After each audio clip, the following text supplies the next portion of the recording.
Welcome, kayak anglers. You are tuning into the Paddle and Fin Podcast Network, kayak fishing's best network of shows with great hosts covering all things kayak fishing, bringing you special guests covering topics such as shore fishing, river trips, gear reviews, angler profiles, tournament news, and more. Sit back, relax. Let's do this. Jason the 20-Incher Susquehanna River podcast is proudly partnered with these great companies. Railblazer, think outside the tackle box. Michigan brand, the official brand for smallmouth bass. Kayak cushion for them long days on the water. Ken's Jigs, need a custom jig? Don't look any further. Thanks for watching, and welcome to the show.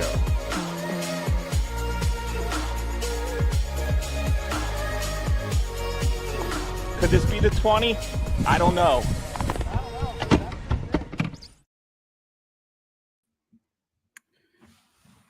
Good evening, everyone. What's up, Sean? Not much, Carlisle. How are you, brother? I'm doing well. How you doing? I'm doing okay. It's Sunday night. Time to podcast. Yeah. So you got out on the water today, huh? Just for a little bit. I had media at church today, so I was at church all morning from like 7 to 12:30, and but I was able to sneak out after I got home from like 1 till 5-ish before it started pouring on me. But did it rain a little bit? I didn't know it was just raining at all. Yeah, it poured on me for a little bit, but right when I was loading the kayak up, but kind of the gray sky started coming in, so I headed for the launch, and I was on dry land by the time it started pouring, so it wasn't too bad. I had my rain jacket on, and I managed to stay dry for the most part, but was happy to at least get out and catch a few. Nothing to write home about, just a few dinks, and I think my biggest was 15. Ran into our buddy Larry Okonski. And he sounded like he had a very similar day as well, but it was still good to see him out in the water. Yeah, it was humid out today. Very humid out today. That was the one thing I hated about putting my rain jacket on, because, man, it was hot. Well, everybody that's watching, thanks for joining us tonight. We have a special episode. We have Stephen Howard from Everyman Angling. That's his Steven. It's Steven, but yeah. Steven, my bad. All Steve. good. Okay. We corrected it. Yeah. But he has a YouTube channel that's growing. He fishes the Susquehanna River, and he does a really good job explaining stuff. And I watched a few of his episodes, and he really has a lot of interaction with his followers. So before we bring him in here, though, we're gonna do our river levels, and then we'll get into the photos that people submitted for this episode. The river levels are brought to you by Railblazer. Think outside the tackle box. And we'll start off with Harrisburg. Harrisburg right now is sitting at 3.72 feet. It looks like it's kind of leveling out a little bit, Sean. Yeah, it's coming, getting to normal summer levels, I think. Yeah. I'd rather fish it when it's like 5 foot. It seems to be like the little sweet spot. Gotcha. But low and clear, it's starting to clear up. I don't mind fishing low and clear. We had all summer last year was low and clear, and we did pretty good on that level. Mm-hmm. You want to go ahead and do the next one, Sean? Sure. I'll take Lewisburg, and Lewisburg looks very similar, almost like a carbon copy. I can't read the numbers, though. Carlisle, your eyes are 2.09 feet in Lewisburg, and that's Gotcha. the West Branch. Yep. The next one is Marietta. Marietta is pretty similar as well. 34.51 feet. And for everyone that doesn't know, Marietta is like the deeper part of the Susquehanna River. So 34 is kind of their low. And lastly, we have Towanda, which is North Branch, if I'm not mistaken. Yep. And that looks also similar, trending downwards. What's the actual number though? I can't. It's sitting at a half a foot right now. Super Half a low. foot. Yeah. Yeah. Wow. Crazy. That is crazy. So there you have it. The river levels, we always do 4 of them. We do the west, north, and then the middle section, and then down the lower section in Marietta. Yeah, so I mean, it looks like as long as we don't get any more flooding or anything like that, it looks like we're going to kind of level out a little bit for these big tournaments coming up, and that might be a struggle for some people. Some people like the dirty, not dirty, but they don't like the clear water, and they'd rather have it a little higher, which I mean, I'd rather have it at 5, 6, something like that, and have a little stain. But I know I feel like the water clarity is affecting the top water bite a little bit. I haven't really found a good top water bite yet this year. And I'm wondering if maybe that's why, because even when I was out today, the water was clearer, but it still wasn't great. Like if I was shallow, I could see the bottom pretty good, but anytime I was 3 feet or deeper, I couldn't really see the bottom. So I think that's having an effect on kind of the top water bite a little bit. Although, I wanted to mention I did catch one on the Karashi today, my first Karashi fish. nice. And I had a couple followers. I was surprised. I was finally figuring it out, and I could actually see him following it up out of the shallows. So that was kind of cool. So do you fish that like a walk the dog type of deal? But it's Just a quick turch, but it's twitches, but it's subsurface. So twitch as I'm retrieving it. And man, I had probably 3 or 4 now that they weren't huge, but it was definitely attracting attention. So yeah. Well, I seen a lot of bait yesterday when I was out, and they were all about that size. So it makes sense that they were chasing that.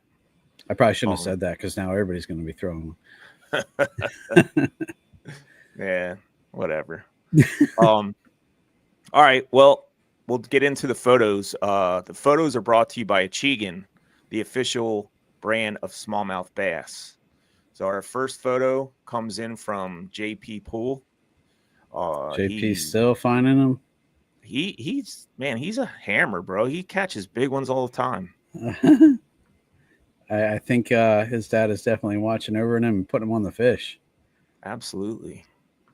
Next we have JR Rents with a nice one. Is that the who was the one who sent the ginormous one? Oh no, that was that's somebody coming up. That was Alan. He caught a 21 3/4. But this might have been the fish that gave him big fish for MAKBF 2 weeks ago. Okay, I was going to say that looks pretty big. Yeah, he had a 20.5. He was actually, there was another person that caught a one bigger than him, but he didn't sign up he wasn't a member of MAKBF, so he didn't get the award. Big bass. Okay. Yeah, so JR, congratulations on that, and thanks for sending that photo in. Yep. Next up, our very own Jake Houseman. Perennial entry in the picture list. Thank you, Jake. He messaged me today, said he caught 4 20-inchers this weekend. Yeah, Larry mentioned that too, and I was like, man, that's crazy. I mean, he fishes hard though. He fished all weekend long. Right. So yeah, he's definitely spends more time on the water than me. Yeah, for sure.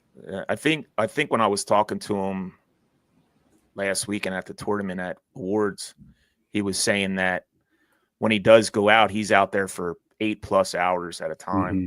So he was probably out for 8 hours Saturday and probably 8 hours today. Still, congratulations on them 20s, Jake. That's awesome. Yeah, keep hammering them, bud. Next, we have Alan Naylor. This is the one I was talking about. Yeah. So this was he caught that on the Juniana. Yeah, and it was 22 inches. So that's definitely a unicorn of a smallie. So congrats, Alan. That's a beautiful fish. Yeah, congratulations. Thanks for letting us use that photo, Alan. Next up, we have our very own Scotty Hepner, and he's finally got a smallmouth in his hand. Good job, Scotty. Good job, Scotty. Thanks for sending that in. You know, if you watch our podcast, he's always sending photos in of greenfish, but now he's got that looks like a big one too. So good job on that smallmouth, Scotty. And last up for this round, we have Mario Denatali. I hope I said that right, but he's got a handful of smallies there. Both look really nice. So nice fish, brother. Yeah, he said he caught that on the donkey rig. So he doubled up. Oh, that would be awesome. I can't imagine pulling that in. Can you imagine? No. I've caught two on a whopper plopper once, but they weren't anywhere near that big. Yeah. I caught two last year on the Juniana, but they weren't. One was big like that, but the other one was like a 12-incher. Yeah. I couldn't imagine. I'm sure that was both of them bending the rod over for sure. Yeah. So that'll do it for our segment that we like to do every podcast, brought to you by Achigan. Thanks everyone for sending them in. We appreciate it. Keep them coming. Somebody's asking, how do they submit pictures? Oh yeah. So every other Saturday or Sunday on our Facebook page, Chasing the 20-inchers, I'll make a post about, if you want to be featured in the podcast, just submit your pictures in the comments, and then I'll take care of them and we'll get them up here. So that's how you do that, buddy. All right. Well, I guess we will bring Steven in. Yeah, let's welcome Steven from Everyman Angling on YouTube. He started fishing some tournaments with us as well. So welcome to the show. What's up, guys? How are y'all doing? Welcome, Steven. Looks like you got a little disco going on back there behind you. Yeah, my PC over there. One of my bad habits is gaming. So, yeah, I guess I could turn that off to be less of a distraction over here. No. Yeah. It actually looks cool. I like it. I like it. Nice. So, Steve, we brought you on the show because, we met you through Kayak Anglers of Central PA. I watched a few of your videos before I met you, and I don't know if Sean did, but he might have. I didn't start watching until after he reached out to me, but then after that I started watching. So we were supposed to have Steven and Vincent from Anglers Anchor on, but he had messaged me. He's kind of feeling under the weather, so he's not going to make it this week, but he definitely wants to reschedule. So we're going to have Steven on today solo, and we're going to talk to him a little bit about his history in fishing and his YouTube channel and his new endeavor in kayak fishing. We met at the Kayak Anglers Central PA event at the awards, and it was cool to see them guys. Vincent was there. It was his first kayak tournament. I think Steven, was that your second or third? That was my second. Yeah. And you did pretty well for your second. You caught a limit. I think, what'd you finish? 11th. 11th. You beat me. I think there was 29 or 30 anglers. Yeah. So that's pretty dang good, man. When I first started kayak fishing tournaments, I was happy just to catch a limit.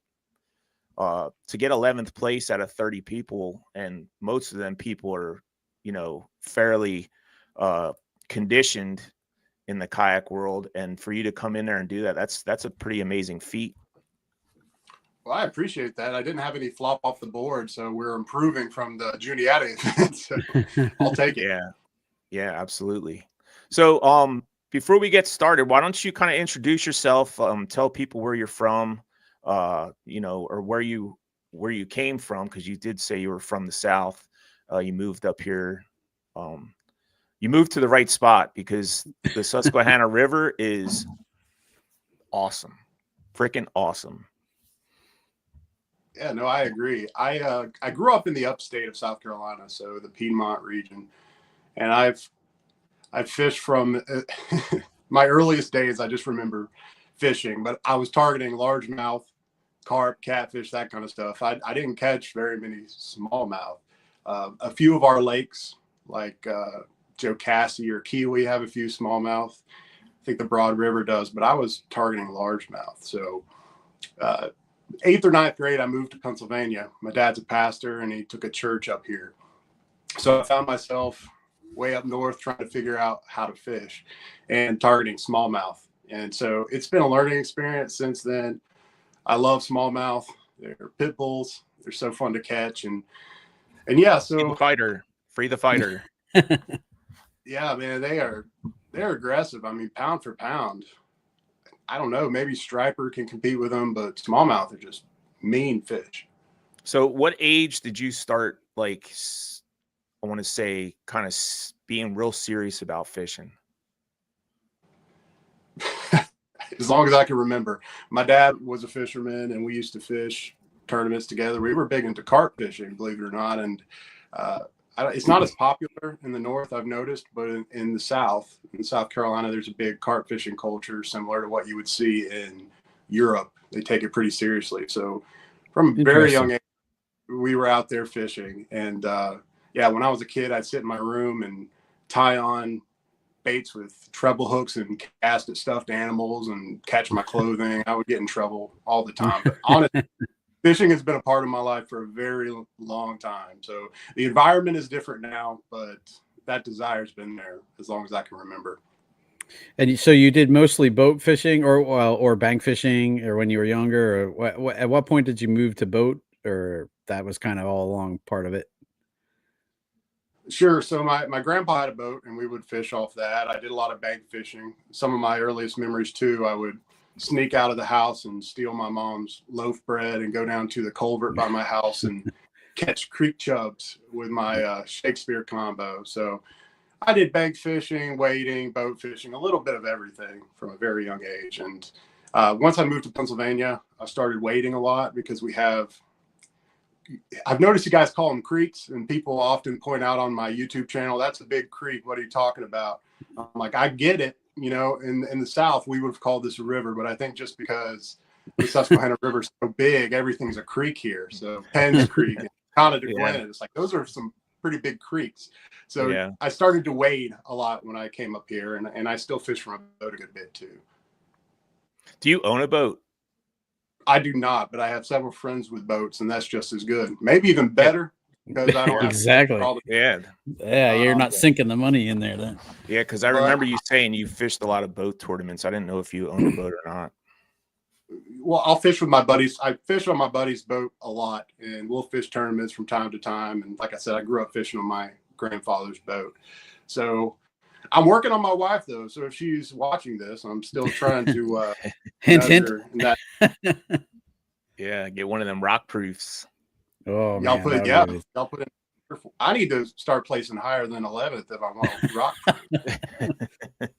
We need to work on that. Yeah. So, when and what got you started into your YouTube channel? Yeah, I started about 1.5 years ago, maybe 2 years, somewhere around there, and it really started out mostly as a way for me to record my catches. I noticed when I was catching the 20 inchers, I had no way to document it. I didn't have a phone. And then it becomes a fish story, right? When you're catching those upper fours and those teetering on 5 pounds, you never have proof. So I started strapping a GoPro on to just record my fishing trips. And I said, well, if I'm doing this, I may as well start a YouTube channel. And part of it too was, as a guy who grew up fishing for largemouth and catfish and carp in lakes, it was a learning experience for me trying to figure out how to fish creeks and rivers. You know, I mean, structure is structure no matter where you are, but I didn't know what a current seam was, and I didn't use the word eddy very often as a kid. You know, I'm fishing laydowns and rock piles and stuff like that. So I figured if I'm learning how to fish creeks and rivers, I may as well bring people along for the ride, and hopefully they can learn something too as I'm learning. Yeah. See, Matthew Weimer here says Susquehanna Fishing Tackle has a tournament coming up with 13 fishing for 10,000 for first place. Yep, we know, Matthew. We're all about it, brother. We had Mike on 2 weeks ago talking all about it. Sorry to interrupt, but I had to get that out. That's the talk of the town, man. It's the talk of the town. Yeah, $150 limit? yeah. Well, I don't know if it's a limit. I think they got to hit 150 for the $10,000 payout, but I think you're allowed. They're going to accept more than 150 anglers, and I think they'll get it. Oh yeah. So you were talking about to videotaping yourself. You can learn a lot just by watching things that you do when you're fishing, and that helped me out a lot too. I'd see different things that I would do wrong, and I'd just remember them when I was out on the water, and I'd try to change them. And it really helped me as a fisherman, just videotaping myself and watching it over and over, especially when you catch some nice fish too. Yeah. Yeah, it's a learning experience too. I mean, there's obviously that barrier. You have that imposter syndrome right away. Well, it's like, what do I know about fishing? There's guys out there that can fish better than I can. So getting past that first barrier, being okay with putting content out there. And also, I don't really have the personality for YouTube. People might disagree. I think you do. I think you do. I'm not really good at the whole, what's up, guys? Welcome back to the channel. That kind of stuff is like pulling teeth for me. So I've seen myself grow over the past year and a half on my YouTube channel, just being more approachable. And but there's something to be authentic too. People, if you try and be someone that you're not, I think that's gonna probably turn people off more than it's gonna get you stuff. So I think being your authentic self, which I mean, I met you a few times and you seem like a cool guy to me. So I think just keep doing you. Yeah, absolutely. I like your little niche that you have where you're always at your house doing the, like after the whatever trip you went on, when you get back to the house, you talk about it. That's your little niche that I like. Yeah, usually the backyard. I sit in the office now, and really the only reason I'm doing that is because this might be the only wall in the house where you're not going to see the post-apocalyptic scene that is my children's toys throughout the house. You don't want to see behind this camera, man. It is not pretty. Yeah, that's something I have to work on my channel. Like I don't talk very much. I'm every time I'm on the water, I'm so focused on fishing and catching fish and boat positioning and everything. I just forget about talking to the camera. And I'm starting to get better at it. My last 2 tournaments that I've been editing the videos for, I noticed that I'm talking a little more, showing the fish that I catch and stuff like that. But you won't see them videos till after the SFT tournament. So you can send those to me if you want to. I don't mind. Yeah, no. Yeah, but Carlisle, when you're talking now, I think you're talking to me half the time. So I'm like, huh? And then I realize you're talking to the camera. Yeah, that's another thing. Like I'll be out on the water and there'll be people on the bank, and I'm talking to the camera. They're like, "What the hell's wrong with that guy out there? He's talking to his damn kayak." You're not going to please everyone.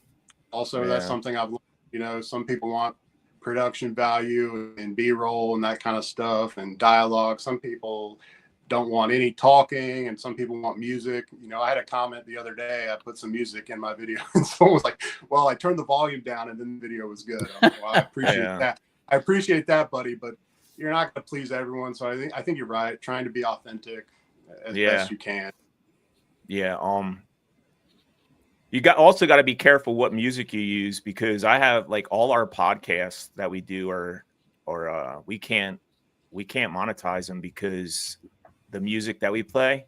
And it's funny because the music that we use, I got off of a site like 2-3 years ago it was okay to use, and I paid for it.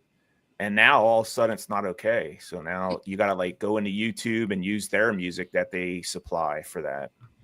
Yeah, I saw that new YouTube music feature. It's in beta, but I've been using that lately because they have those pretty much perpetual licenses. So we'll see. But I definitely I have some old videos that I made and put music in that I can't monetize. So I'm dealing with it. Well, you still, I mean, I guess if you don't care about the monetization, you can just still use them or whatever, as long as I haven't had any like of my videos taken down from it, so I don't think it really matters too much. You just won't get paid for it. I guess the creator of the music gets a cut off of it if you make money off of it, but it is what it is. You know what else? What else helps me a lot? I started a journal about a year and a half ago. Like every time I come home from a fishing trip, I write in it of what I've noticed, the conditions were, and all that stuff, the water temperature, the water level, and that's helped me throughout the past couple years. So that's one thing that a lot of people can do to get better at fishing is start journaling and looking back on that stuff when you have the same conditions. It'll help you. I need to get better at that for sure. It's hard to find the time, but like, you know, you go in the bathroom, you know, take a number 2, just keep your journal in there and write in it. That's what I do. Gotcha. Instead of looking at my phone. I'll take that up. That's better than TikTok. So there you go. Yeah. All right. So you said you were saying that you have about 1,500 subscribers now, and that's a pretty good number for only doing it for about a year and a half. Heck yeah. So you can tell you're growing pretty quick. Just I guess just keep being vocal like you are to the watchers and stuff like that, because that's what everybody wants to learn. I think a lot of people watch YouTube fishing shows just to learn, and when you talk about what you're doing and stuff like that, it really helps a lot of people, especially the newcomers that are just getting into it. They don't know what the heck to do. Yeah, I mean, early on, I was like, man, I feel condescending just being so basic with some of the stuff. But the reality is there's guys just like me that just, you know, they'll go to the bank with the ugly stick and throw worms out there. I want to be there for those guys. I think that's part of the reason I called the channel Everyman Angling, is that I wanted it to be approachable. I wanted it to be practical, that there's no ego here. There's guys that can fish better than me. That's a fact. But if you can learn something in the video, you know, I've done my job. Growing up in South Carolina, fishing for largemouth, I don't think I had thrown a tube until I came to Pennsylvania. And, you know, I haven't thrown a Carolina rig worm probably in 10 years either. So, you know, the most basic stuff isn't basic to everybody. So, no, and I remember when I first started on Paddle and Fin, you know, my first podcast was Bass Fishing for Noobs, and on that show, I tried to not take anything for granted. So if I talked about, you know, fishing an eddy, I'd explain what an eddy is, because there's definitely people out there who are like, "What's an eddy?" You know, and absolutely. You take a lot of stuff for granted, but like you said, that's why people watch to learn, and everybody starts somewhere. There was a time when I would have been like, I don't know what an eddy is, you know. 100%. Or you see, sorry, go ahead, Carl. I was gonna say I still look up like certain knots that I don't tie all the time. I'll go on YouTube and watch a video on how to tie a certain knot. You know, it's the little things like that. Like you got people that are just getting into fishing. They don't even know how to tie a knot. So how awesome is it for them just to bring up YouTube while they're out on the bank, and they could watch a video and learn how to tie a knot in 2 minutes? You know, so it's not about people that are better than you, and it's what you're teaching, you know. 100%. They'll see a video of a guy, you know, fishing a chatterbait or a buzzbait or something, wearing them out, and they'll go out at noon in the creek when the water's clear and low and say, this thing doesn't even work. I made a video recently with the old whopper plopper, because I saw a video where the question posed was, what's a bait that everyone says works, but you've never caught a fish on? And so many people said whopper plopper, every single one of them. So I went out there, and it's part of the learning experience, right? Like, you know, you're going out when the sun's high and it's cooking, those fish are sluggish, you know, ripping a whopper plopper through there is probably not going to do anything, but the right time of the year and the right time of the day and the right conditions, it absolutely catches fish. So those things, you know, they're not basic to everyone. So I think taking the time to explain some of that stuff itself. Yeah, definitely. Yeah.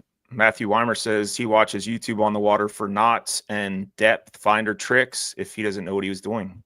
Yep. I mean, that's the thing. Like, you don't have to be better than somebody to go out and fish and start a YouTube channel. Or, you know, there's a lot of people that, you know, we're all like sponges. We all want to learn everything, especially us fishermen. We want to watch every freaking fishing video there is on YouTube and try to learn, especially if we're going to go fish that body of water, you know? And who knows, you might even in the background be able to pick out where they're fishing if the spot's really good or whatnot. But I mean, that's the thing. Like, you don't have to be better than everybody to go on there and show people different things. And that's what's cool about it. Yeah, that's why I try to have a lot of diversity on my channel too. At the end of the day, I just like to fish, you know. Smallmouth have my heart, I guess you could say, in a sense. But if you watch my channel, you're going to see me carp fishing, cat fishing. If I'm bored and nothing's going on, I'll go out and target fall fish. I don't care. I just like to fish at the end of the day. So, oh yeah, for sure. Just trying to have that diversity. I suffered from being a jack of all trades and master of none. I think I just like to get out there and throw a line in the water. That's got to help you too, though, because usually if you can catch some kind of fish, it's going to translate at least in some way to catching other species of fish. So. For sure. And knowing where those fish are located and what their habits are.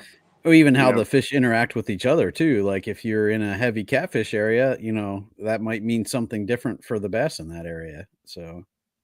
Yeah. And they all, like you said, they all interact, and depending on the water conditions, they're mingling in certain ways. I mean, Vince, I know in our last tournament, he caught a few catfish during the kayak. So did I. Y'all were all catching catfish. But again, when he told me that, I wasn't surprised because it was muddy out there, and I catch a lot of catfish when it's muddy. So yeah, learning how different fish behave and interact can help you in all kinds of ways. What do you think are your like most popular videos? Like, are you surprised by what gets more likes and clicks than others, or is it, you know, a pretty common formula? So one of my more popular videos recently was me covering the new Nico sinking Helgermite, because I think it's a great, you know. I did see that video. Yeah, I watched that video too. When you were wade fishing. Yep, I was waiting, and that's a killer bait when the fish are sluggish and you can just drift it through the current. It's killer. But what surprises me the most are the videos about carp bait. Carp bait recipe videos tend to do well for me, and there are two different paths, right, for views. You know, I might post a video of sinking Helgermites and get 15,000 views in a week. I'll post a video of a carp bait recipe, and it'll get 100 views a week for the next year, you know. So the difference between something that's going to catch a wave right away and something that's going to be searched frequently, you know. So some of my top performing videos are just those videos that guys go on YouTube and they say, how do I make millet carp bait? And then my video pops up. So some of my more popular videos are bait recipes. That's cool. Gotcha. That's something I like to try to like do more of, like, even if it's just like a walkthrough of my kayak and do a video like that, you know, baits and stuff like that. I just, all my videos are just going out fishing. But let's hold that thought real quick. We're going to take a 30-second commercial. We'll be right back.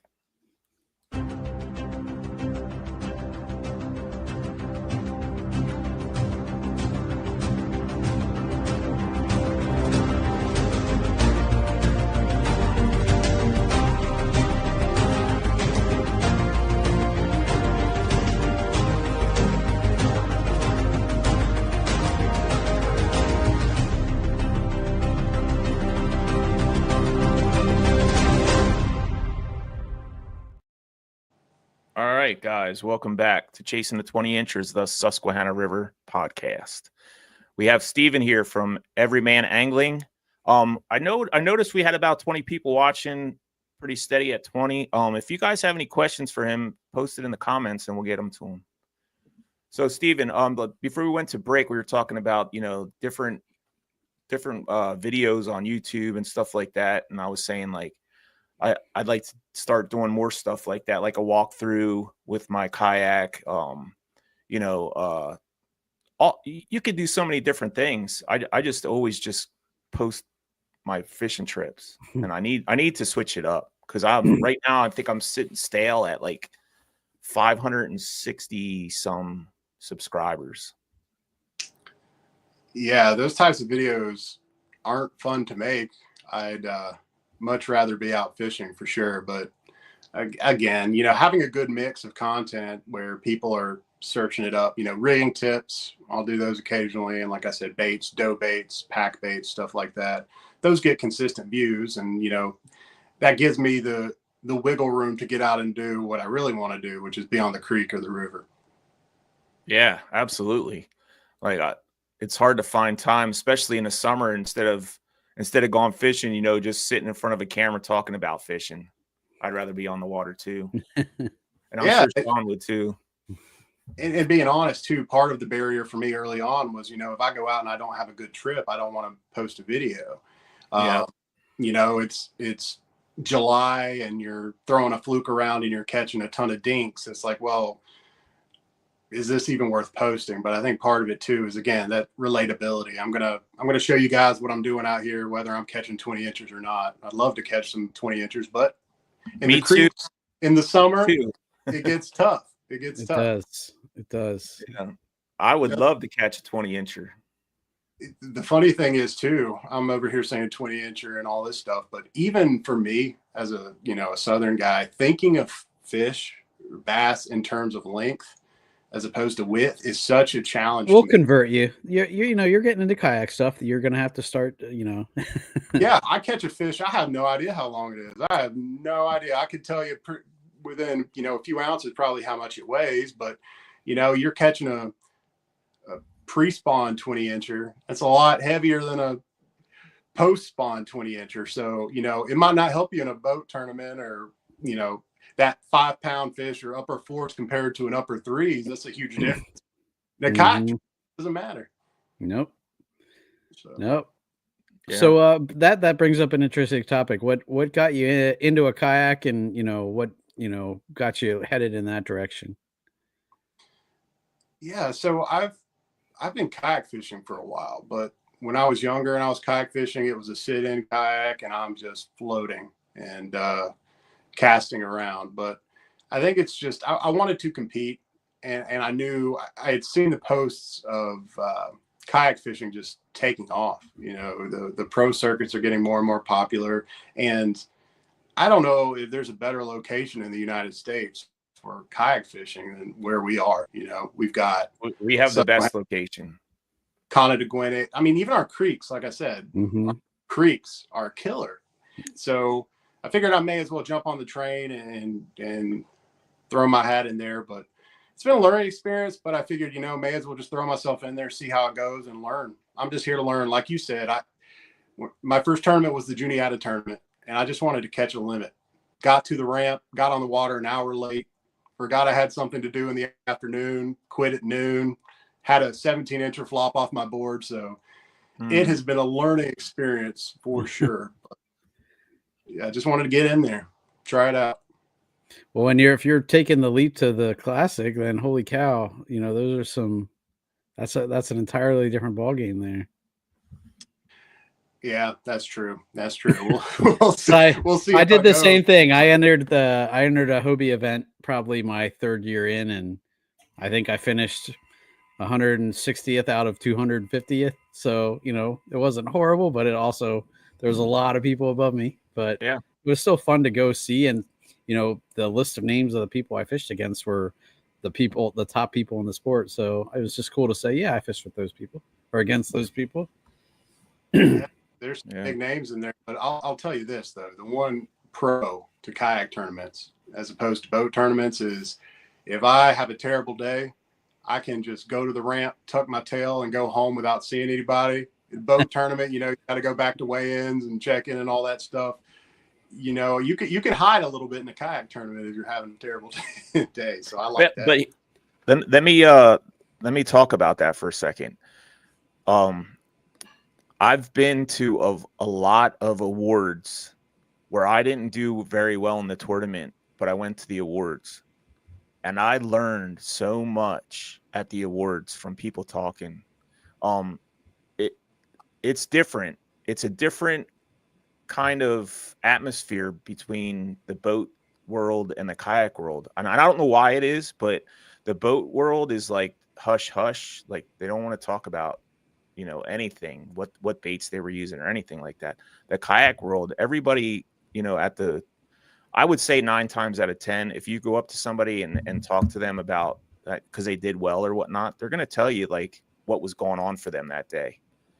Do you find that too, Stephen? I mean, I haven't fished boat tournaments ever, but I've heard that the kayak tournaments seem to be a little more, I don't know what the word is, but non-confrontational or I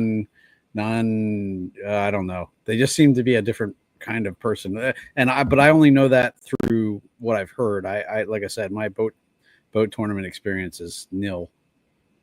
Yeah, I think that's right. You don't have as much, at least I've only fished 2, so I don't know that I can speak for all kayak tournaments, but you don't seem to have as much of that, oh, you fished my spot, you got too close to me, that kind of stuff that you get with boat tournaments. So, and I agree with what you said about the awards.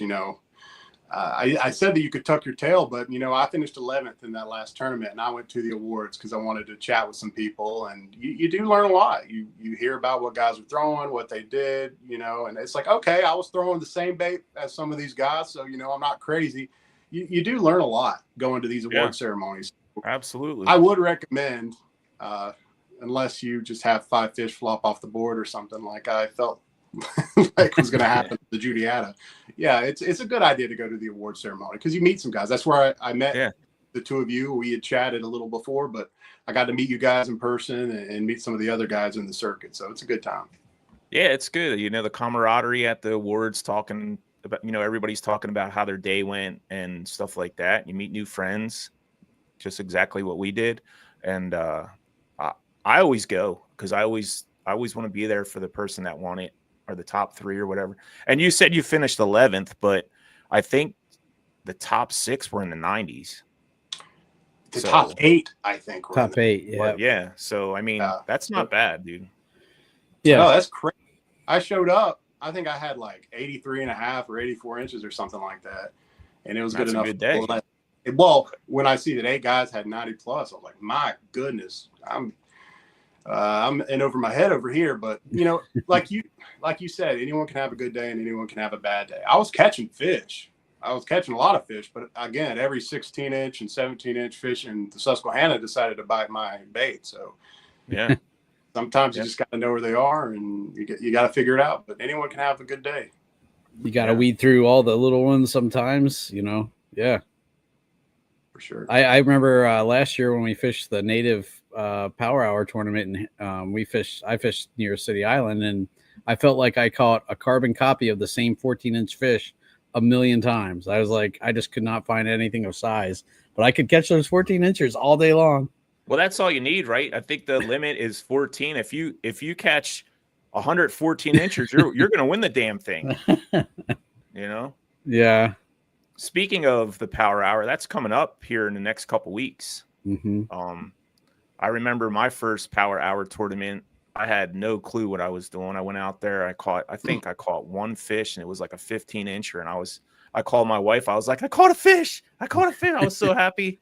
I've caught a fish in a tournament, and that was like one of my first tournaments about 3 years ago.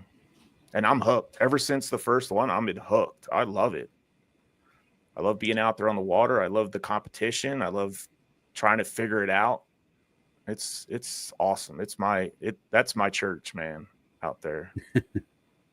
And it's fun. And that was my goal in the first couple of tournaments, get 5 fish on the board. I said, I don't care if they're all 12 inches. I'm going to measure every one of them. But yeah, thankfully I got a limit both times, but it was dicey. Again, I had no idea what I was doing. For the Juniata, I picked a random launch, single point launch, fished around probably a couple 100 yards of the launch all day long. And I was like, man, I just hope I get 5 fish. This will be interesting if I don't. Yeah. But everyone's cool. No one cares. If you have a bad day and you get 1 fish, yep. Bad days. We all have bad days. What kind of kayak are you running? I have a Jackson Big Rig Flex Drive. So I've got the big boy, but I'm a big boy.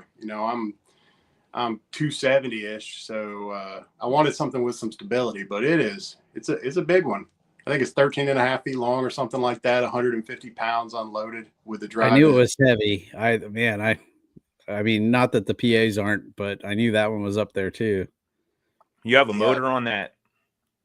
I have a motor, not on it right now. I do have a Newport that, if I end up fishing some of these other tournaments, I'll end up throwing the motor on there. But, this group is manpower. So I figured, if I'm going to get into kayak fishing, I'm going to start with the manpower. So I don't have an element to worry about. Yeah. I just talked to Larry about that today when we were out in the water. I was like, I should be practicing without my motor. It's dumb to even go out there because I get too accustomed to it, and then I can't get to places that I would normally go with my motor on tournament day because I don't have it. So I really should learn to not take it with me, but it's so hard not to. It is. And you fish differently, right? So, yes. I noticed that I fished for my first one, Juniata, I did a single point, and then for the middle Susquehanna, I floated, and you fish differently. And, I have a big stable kayak, but it's not the fastest upstream. So depending on whether I'm floating or single point, it can change how I approach my day. 100%. And I think that can be a good thing too, though. Like if you can't cover as much water, it forces you to break down the water you're in a little bit better. And, you're going to learn something from doing that if you don't have the option to spot hop. So, I mean, I don't necessarily think it's bad, but it's different, like you said, for sure. Yeah. I think it makes you a better angler, to tell you the truth, because you can't, like you said, you can't go spot hopping super fast because you got a paddle or a pedal, and it forces you to pick spots apart, which is a good thing. And then when you do have your motor on, I think you become a better fisherman because you're more patient in the spots that you fish. Yeah, 100%. I mean, that's what I noticed, that difference between the Juniata and the middle Susquehanna. At single point, I'm picking stuff apart more. And it's like when I'm waiting, there are fish there. I'll stand in the same spot all day and catch, 20 bass within 50 yards. So they're there if you're in a good spot. But then I do a float and I'm notice, okay, you're going to rip a plopper or a chatterbait or something a couple times on a bank and move on, fish a grass island 3 times and move on. It's like, that's not always the best idea either. So I'm learning as I go with that. Yeah. Yeah. The no motor tournaments are very interesting. It makes it an even playing field too, I think. Just because, if you have a motor and somebody has one that's a little faster than another, they can get to the spots faster. But with the human power, you're basically playing on the same field. I got a Torpedo on the way. Nice. I just ordered the Torpedo Travel, the newest one from Blue Mountain Outfitters. So next week I think it'll be in and I can go pick it up, and hoping to have that thing on my kayak by Power Hour and the Kayak Adventure Series. I'm pretty excited about that. That's pretty cool. Yeah, I said you'll be blown by me now. I had a little bit of a speed advantage before, but now not anymore. Yeah, well, I'll just be happy to get up, because there was some times in the spring when we were in them creeks where you and Larry were getting up the riffles, and I couldn't get up there with my XI3. Now you have foot control steering now with your XI3. Yeah, the rudder. Okay. I was going to say, I was trying to figure that out the other day. I was thinking about that. I'm like, wait a second. He has the foot control steering, but how does that work with the... Yeah, so I just keep the motor straight and then use the foot control steering for the rudder so I can make adjustments while I'm cruising. Gotcha. Yeah. Sounds like you just need that new kayak with the inboard jet. I saw iCast. Yeah. Rip around on that thing. Flux jet or whatever it's called. I think that could be a game-changing kayak, man. If it is at all, if the hull is at all, tuned well, I think that could be really good. Here's what I think is going to happen with that. They're going to take the motor and that company that built that is going to start selling them motors to all the big brand companies like Bonafide, Hobie, all the big brands, and they're gonna start making them with that jet motor in them. Because the kayak itself didn't look anything special to me. The seat looked like crap, like it was just a junk seat. You got the built-in cup holders, stuff like that. That's what I think is going to happen with that. They're just going to sell off the motor and make their money on the motors and sell them to all the big name brands, the big famous brands. Well, then it's not going to be affordable anymore. That's what exactly. They'll put it in a Hobie and then charge $7,000 for it. Yeah. But that's the thing. Part of the draw for kayak fishing is that it's approachable financially, and if you're spending 15 grand kayak setup, it's like, man, I can just go buy a tracker, a Bass Pro or something. Mm-hmm. So, we'll see though. What's the horsepower on that jet? Is this 3.5? Is it going to work for these tournaments? I'm not sure exactly. I know they said you can put in from a 12 volt all the way up to a 60 volt battery. So imagine if you have a 60 volt battery in that thing, probably hit like 8 miles an hour or something. You would think, yeah. I'll launch in Harrisburg and go fish up in Sunbury. You'll like have a rooster tail behind you, No, it is a cool concept though, especially for our river. You wouldn't have to worry about hitting anything with your propeller or anything like that. And they figured out a way to keep the grass out of it too. It has like this strainer on it built in, so the water goes through, but the grass doesn't. So they did put a lot of thought into it. So it definitely looks cool. Hey, have you guys noticed that there isn't a lot of grass floating down the river like there was last year? Today that was an issue. Oh, really? I'll say that. Yep. I was throwing a whopper plopper today, and I was picking up grass all over the place. Really? Yes. Because yesterday I was fishing the west side of Wrightsville, and that was always an issue last year for me with top water and stuff like that. But this year it's not as much. Like I didn't have hardly any issues yesterday. I don't know why today it definitely was, because that's why I kind of put the popper down. I actually jumped to a spinnerbait because I was tired of cleaning stuff off. So gotcha. What about you, Steven? You noticed anything like that with the grass? I haven't noticed much difference. I've had some days where it was brutal, and treble hooks were a no-go, but I don't know that I've noticed too much of a difference. But I'm maybe a different section mostly than y'all are too, down towards Wrightsville. So yeah.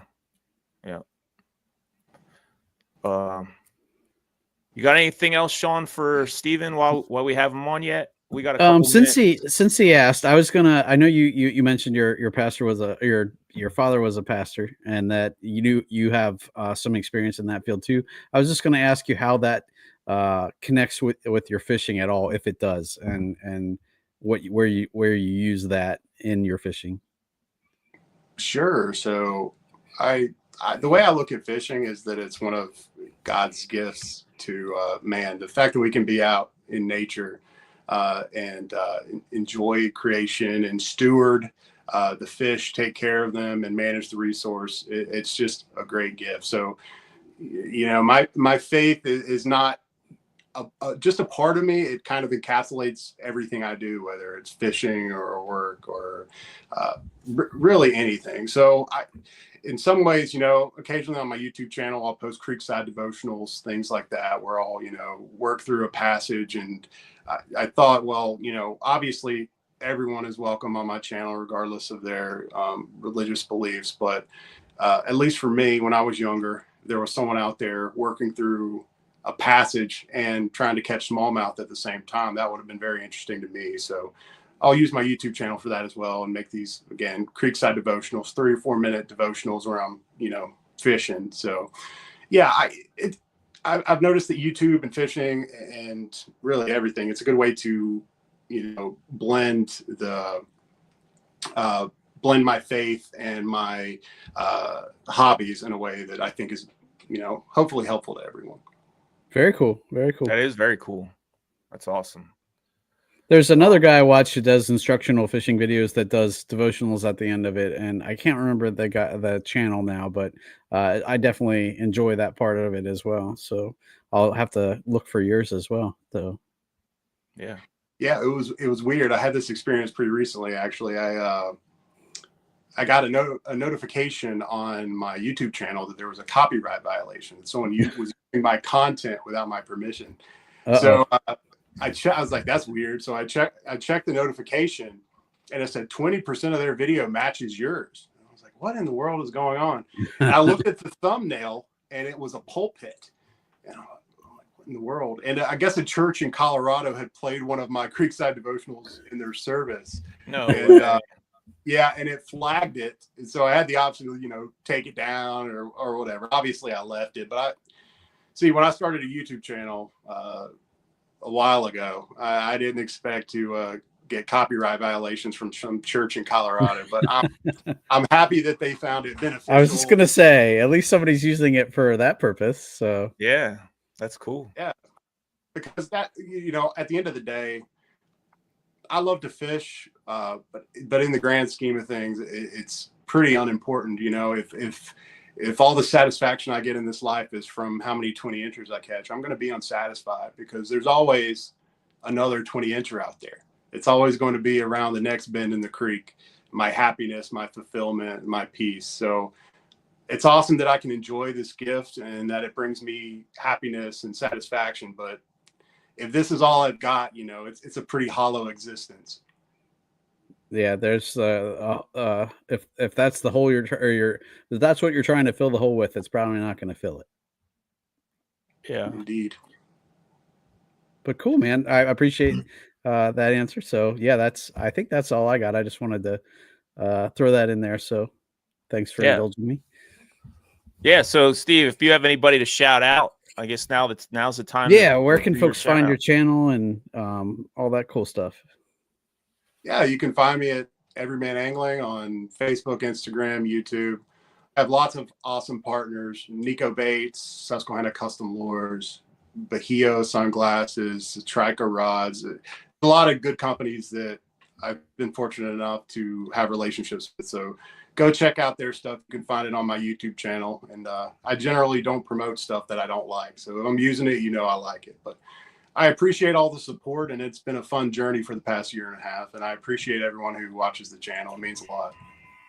Heck yeah. Keep that train rolling, man. Looks like you're the good work. Before you know it, you'll be at 10,000 subscribers.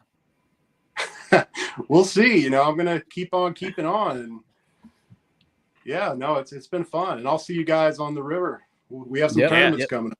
Next weekend. Yeah, we'll see you out there. I can't say I hope you keep beating me, but I hope you do well. And I'm not, the competitive side of me is not there. Like, I know Carlisle is way more competitive than me. I'd much rather, I just love being out there with you guys. And I compete against myself first and foremost, because I know not many times am I going to peak out, but again, I love sharing the water with you guys and just look forward to fishing a lot more tournaments with you. And, who knows, whatever else we can fish. So, yeah, it's cool that you guys are starting the whole kayak scene. That's awesome, man. And remember, it's us against the fish.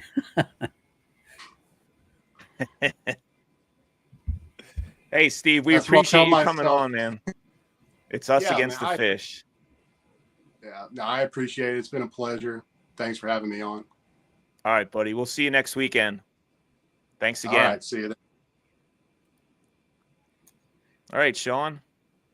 Yeah, I did want to say,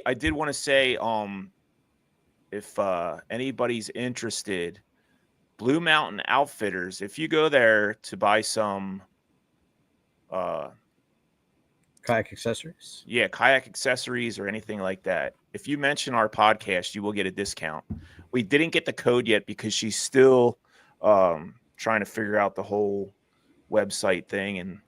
And once she does all that, we'll have a code for you guys to use. But if you do go in there and mention chasing the 20-inchers, I'm sure you'll get a decent discount off of your products, probably 10 to 15%. So I just I know wanted to put that- Steven mentioned Triker Rods too. I got to give a quick shout out to them because I was out on Friday and broke my Ned rig rod, and that was my first Triker rod, and they actually sent me a new one, or a new one's in the mail already to me. So that's awesome. I think maybe we should reach out to them and talk to them about the podcast a little bit, because they just the dealings that I've had with them have been amazing, and that rod I absolutely love the sensitivity of it. So we'll definitely have to kind of check in with that a little bit more. So maybe Steven can point us in the right direction. Yeah. Also, one more thing, guys. It's the talk of the town. You guys all know, but for people that don't know, September 20th, the Susquehanna Fish and Tackle is having a kayak tournament on the Susquehanna. First place will get $10,000 as long as they get 150 anglers. So get signed up for that. It's $150 to enter, but you do get a $100 rod when you sign up. When you go to the store for, I guess, to get your board checked is when they will hand out the rods, I guess, the night before the tournament. So you're really only spending $50 and you got a chance to win a lot of money. So Definitely. Check them out. We got a busy month next month with all these tournaments coming to the Susquehanna. So it's going to be a very interesting next couple months here. Yeah. You have anything else, Sean? If not, we're going to close this out. Yeah, no, that's it. Thanks everybody for listening, and keep sending us your pictures, keep sending us your stories. We love hearing how you guys are doing out there on the water. And if you have any ideas for shows or guests that you'd like us to have on, let us know. But other than that, thank you guys for listening, and hope you guys have fun out on the water. Yeah, we appreciate you guys, and God bless. All right, catch you guys later. Thank you for tuning in to the Paddle and Fin Podcast Network.